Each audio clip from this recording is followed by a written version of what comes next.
एगम आंजमेआ तेहें news रे लई ताहें आई गापा खन आबो दिसम लॉकडाउनक कना ओनाते इन चेन इन लई ताहें बाजार रे दो बांग ताहें कतेन अतु दिसम तेगे बन सेनोआ।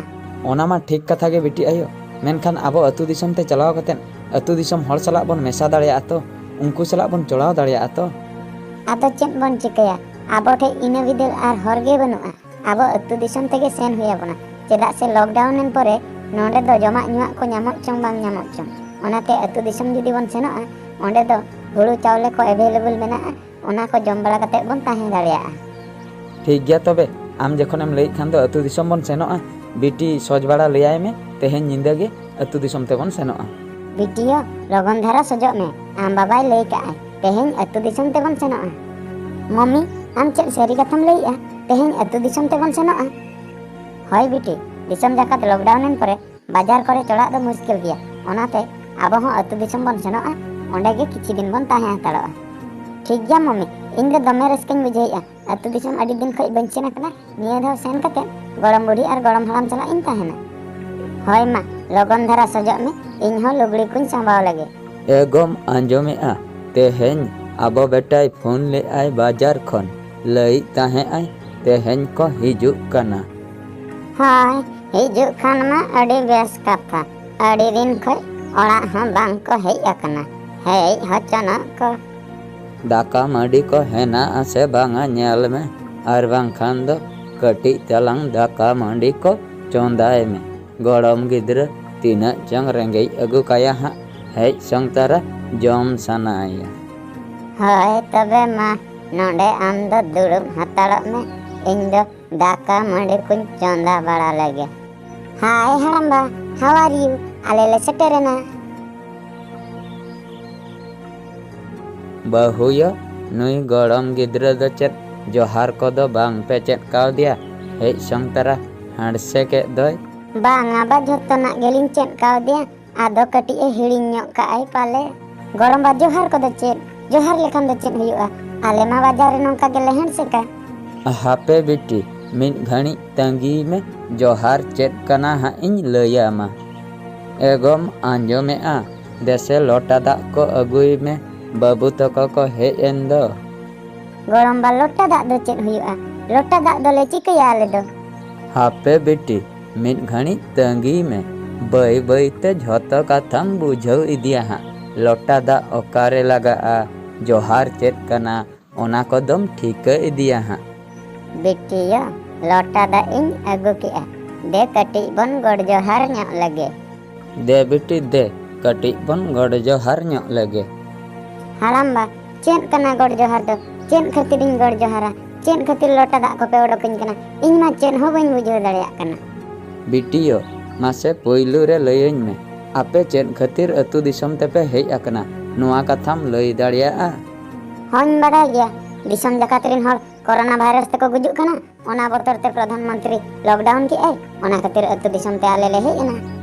ठीक कथाम लई का बेटी कोरोना वायरस बेमार खातिर अतु दिसम ते बाजार दिसम रिन हर को हिजुक कना मेनखान बेटी नुआ कथाम बड़ाया कोरोना वायरस खन बांचा बखरा चेद को नियम लगती कना सरकार चेद को कथाई लई का आय ओना को कथाम बड़ाया।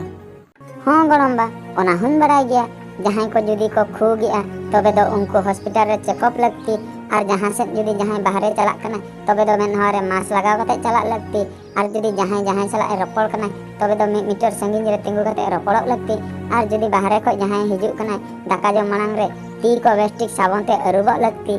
नोआ को कथा दो बेटी जतोना गेम बड़ाया मेनखान सांताड़ होड़ा कल्चर सांताड़ होड़ा रायरीत सांताड़ होड़ा ट्रेडिशनल सांताड़ होड़ा नियम धर्म ओना को दो बेटी बाम बड़ाया ओना को साला नीता अक्तो रे जहाँ सिचुएशन हुयुक कना ओना को जे तीना मेसा कना ओना दो तीस रहो बाम ठिका का ओना कथा गे नितो इन बुझावाम लगिआ।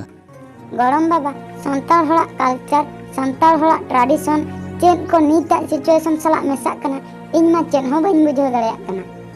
बिटियो जुदी चेद हो बाम बड़ाय खान आंजम में सांताड़ होड़ा कल्चर दो हुयुक कना जहां को जुदी सांताड़ होड़ ओड़ा पोइलू धावे हिजुक कना तबे दो पेड़ा रूप ते उनी दो सगुन सुपड़ी लोटा दाग को ओडोकाया ती जांगा अरुबक बखरा अरुब हुई परे उनी दो ओड़ा भीतिर ते बोलो नाय ओना सिचुएशन नीता समय रे हुयुक कना। नीतो जहां को कोरोना भाइरस नामे को ओना बेमार बतरते सरकारे लई आय जहां को जुदी बाहरे खय ओड़ा पे बोलन कना आर बांग ओड़ा को पे सेनोक कना तबे दो पुइलू दो ती जांगा बेस्टिक अरुबो पे इना परे ओड़ा भितर दो बोलन पे। ओना कथा दो अब ट्रेडिशनल सला पूरेपूरी मेसायना। सारी गेते गोड़म बाबा नुआ कथा मा पूरेपूरी सांताला ट्रेडिशनल सला मेसा उतरेना। आर हाँ बेटी आंजम में सांताला कल्चर दो हुयुक कना जहां पेड़ा बंधु सांताल ओड़ा ते पुइलू धाव हिजुक कना को तबे उनकू दो पुइलू रे को गॉड जोहारा कोआ लोटा दा सालाते। नीता सिचुएशन रे हो ओनागे हुयुक कना जुदी आबो बन हैंडशेक तबे दो कोरोना बेमार उच्चेना संभावना हेना। ओनाते जुदी बन गॉड जोहारा तबे दो कोरोना बेमार बांग हिजुआ। ओना दो हुयुक कना आबो कल्चर मांग खन गे ताहे कना मेनखान दिकू दो नोआ कथा दो बांग को बुझाई ताहे ओना सिचुएशन गे नीता दुनिया रे चलुआ कना। सारी गेते गोड़म बा सरकार हो तो नंकान कथा गे लई आय हैंडशेक माय मानाय आय मेनखान इनमा नोआ कथा पूरेपूरी हिड़िंग उतर ले। आर मिन कथा आपे सनाम कुन मेता पे कना आलो पे बतरोआ कोरोना भाइरस बेमार ते दो चेदा से जुदी कोरोना भाइरस बेमार ते दिसम जाकात हड़ को गज चाबा एनते रहो सांताल हड़ गुजुक दो मुश्किल गिया। चेदा से सांताल हड़ दो अतु दिसम बीर दिसम बुरु दिसम नोआ धारे करे गे को ताहेना आर दिकु हड़ दो बाजार दिसम रे को ताहेना। ओनाते नोआ बेमार ते दो बाजार दिसम रेन हड़ गे को गुजुक कना अतु दिसम रेन हड़ गुजुक दो मुश्किल गिया। चेदा से इन नितो धाबिते 100 बछरिन बांचावाकना अकय पे लई दाड़िया अकय दिकु 100 बछरे बांचावाकना दिकु मा 50-60 बछर करे गे को गुजुक कना मेनखान इन नितो धाबि चेद बेमार हो अवरी नामिया। ओनातिन मेनेआ सांताल हड़ नोआ बेमार कोते गुजुक दो मुश्किल गिया मेनखान दिकु हड़ दो पुइलू को गुजुआ। जुदी हको गुजुक खान सांताल हड़ अडी तायम ते आर बांखान दो गय हो बांग को गुजुआ। चेदा से आबो भितिर रे आबो ठे अडिगान दाड़े हेना ओना बेमार सला लड़ाई बखरा। आर जहां सांताल हड़ बाजार दिसम रे चलाव कतेन अपनारा कल्चर को ट्रेडिशनल को हिड़िंग लेआ उनकू को नितो उइहर दोहो लगती जे ओना ट्रेडिशनल के नितो कमी रे लगात कना। हेज कतेन हाय हालो बांग कतेन जोहार ताबन पे लोटा दाग ते अरुबो ताबन पे इना परे ओड़ा भितिर बोलन ताबन पे ओना बाजार दिसमा कल्चर दो हाय हालो को दो हिड़िंग ताबन पे।